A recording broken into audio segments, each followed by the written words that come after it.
मनुष्य जीवन जितना मनुष्य सोचता है उससे कहीं ज्यादा छोटा है। यह बस कुछ सांसों का ही खेल है, लेकिन वह सोचता है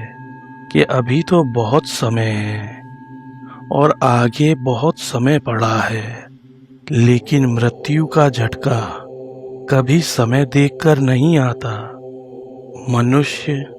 लगभग 80 से 90 साल तक का जीवन जी रहा है। उसमें आधा तो नींद में ही चला जाता है, बाकी बचा हुआ तो कभी बचपन में अनजानी मासूमियत में चला जाता है, या तो कभी बुढ़ापे की बेबसी में। और जो बीच का समय है, जिसे जीवन कहते हैं, वो भी कहाँ जी पाता है, क्योंकि उस समय वह वासना के चक्रव्यूह में इतनी दौड़ में रहता है कि कभी पैसा कमाने की, कभी नाम की चिंता, कभी रिश्तों में उलझन, तो कभी अपनों से ही दूरियां बना लेता है। पूरा दिन भागते ही रहता है और जब सोचता है तो बस यही सोचता है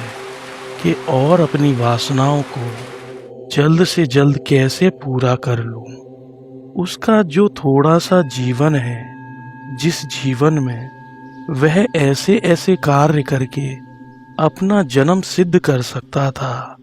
लेकिन वह उस समय विचार ही नहीं कर पाता, क्योंकि बुद्धि में विवेक ना होने के कारण उसे सही मार्ग ही नहीं मिल रहा होता है। वह जाना तो चाहता है, लेकिन टाल देता है कि अभी नहीं, अभी तो युवा अवस्था है, अभी तो मेरी उम्र कमाने की है, अभी तो घर बनाने की है, अभी तो शादी ब्याह करने की है, उसके बाद परिवार के भरण पोषण की है। बस अगर विवेक जगा भी था तो मन के इस परिकल्पनाओं में वह अपने सही मार्ग से भटक जाता है, और उसके बाद वह अपने जीवन में जो सतमार्ग उसे मिलने वाला था उससे वंचित हो जाता है। लेकिन फिर वह कल पे तो टाल देता है,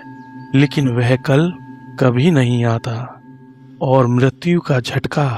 उसे ले उड़ता है। इसीलिए कहा गया है कि मनुष्य जन्म में आप अपने बुद्धि विवेक से यही नहीं, स्वर्ग की अनुभूति भी कर सकते हैं, और मनुष्य जन्म में घोर नरक की भी अनुभूति कर सकते हैं। यह आपके हाथ में है कि आप चुनाव किसका करते हैं। विवेकवान पुरुष हमेशा सत्य मार्ग ही चुनते हैं, और वह जानते हैं कि अभी भी समय शेष है और अभी भी मैं अपनी खोज कर सकता हूँ। मनुष्य जन्म जिस खोज के लिए प्राप्त हुआ है, वह उद्देश्य अभी भी मैं पूर्ण कर सकता हूँ, और सतमार्ग पे चलाने वाले गुरु का हाथ मैं अभी भी थाम सकता हूँ। तो जो विवेकवान पुरुष होते हैं वो कहीं ना कहीं अपनी राह खोज ही लेते हैं, लेकिन जो इच्छा वासनाओं में पूर्णतः लिप्त रहते हैं और बस वासनाओं के भोग में ही निरंतर बहते रहते हैं और उन्हीं की खोज करते रहते हैं, वह शरीर रहते रहते तो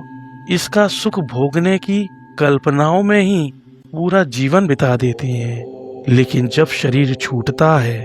तो उनके सामने सिर्फ प्रेत योनियां ही शेष रह जाती हैं, क्योंकि उनकी इच्छा इतनी प्रबल होती है और उनके मन के संस्कार इतने दृढ़ होते हैं कि उनके सदा वासना ही वासना बसी रहती है। वह वासना चाहे तो रुपए पैसे कमाने की हो, बड़ा नाम बनाने की हो, या अपने ऐसे भोगों में लिप्त होने की हो जिसको वह भोगना चाहते हो। और मृत्यु के अंत क्षण में भी वह इस वासना के चक्रव्यूह में इतने उलझे रहते हैं कि उनके अंतःकरण में वह वासना दृढ़ता से घर कर जाती है, और जब सूक्ष्म शरीर निकलता है तो उस वासना के ही रूप से और उस वासना की परिकल्पना से ही वह प्रेत योनि को प्राप्त होते हैं। इसीलिए कहा गया है शास्त्रों में भी कि मनुष्य जन्म बहुमूल्य है, इसको यों व्यर्थ ना करें। आप मनुष्य योनि को प्राप्त हुए हैं, आप 84 लाख योनियों से मुक्त हो सकते हैं, क्योंकि यह योनि मनुष्य योनि आपको 84 लाख योनियों के बाद प्राप्त हुई है। तो यह विवेक आपकी बुद्धि में जल्द से जल्द आपको जगाना होगा कि इस जन्म में और इस शरीर में रहते रहते हम वासनाओं से मुक्ति कैसे पाएं और अपने आनंद को, अपने हृदय में बैठे आत्मानंद को कैसे प्राप्त करें। वह बुद्धि में विवेक उत्पन्न होते ही आपको सही मार्ग प्राप्त होने लगेंगे और आप अपने भीतर की खोज निरंतर करके वहां तक शीघ्र ही पहुंच भी जाएंगे। इसके लिए आपको विवेकवान पुरुष बनना होगा, आपको सही राह पकड़नी होगी और समय रहते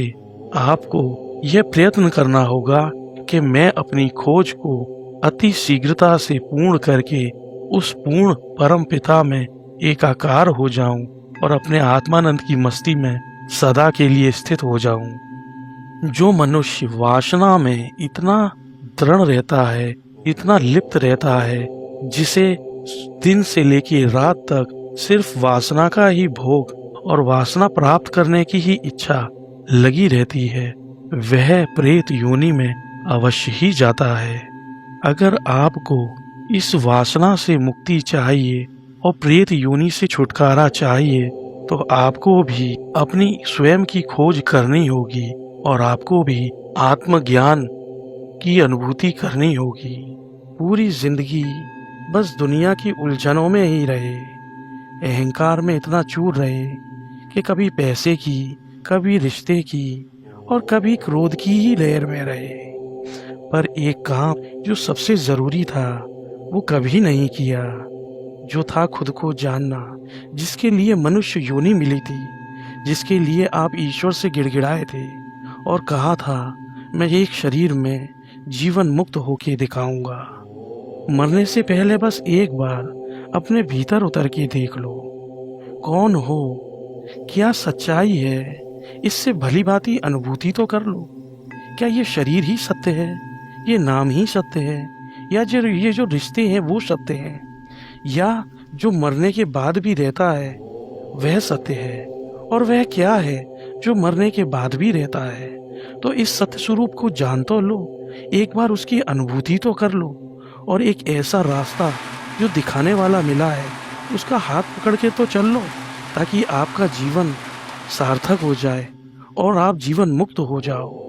अगर जीवन में एक बार भी आपने अंदर की शांति, अपने अंदर के आनंद, अपने असली स्वरूप को महसूस कर लिया तो समझ लेना आपने जीवन जी लिया, वरना सारी उम्र बस भागते ही तो रहे हो, अंत में खाली हाथ ही तो रहने हैं। लोग कहते हैं मरने के बाद क्या होगा, पर सच ये है जो जीवन में जागा नहीं वो भीतर भटकता ही रह जाता है। इसीलिए डरने के लिए नहीं, जागने के लिए जियो। अभी भी समय है, अभी भी मौका है, थोड़ा रुक जाओ, थोड़ा अंदर उतर जाओ, क्योंकि अंत में ये पूछा जाएगा आपने क्या पाया, बल्कि ये नहीं पूछा जाएगा कि आपने कितना कमाया, तुमने खुद को क्या पाया और खुद क्या लेके जा रहे हो, बस वही साथ जाएगा।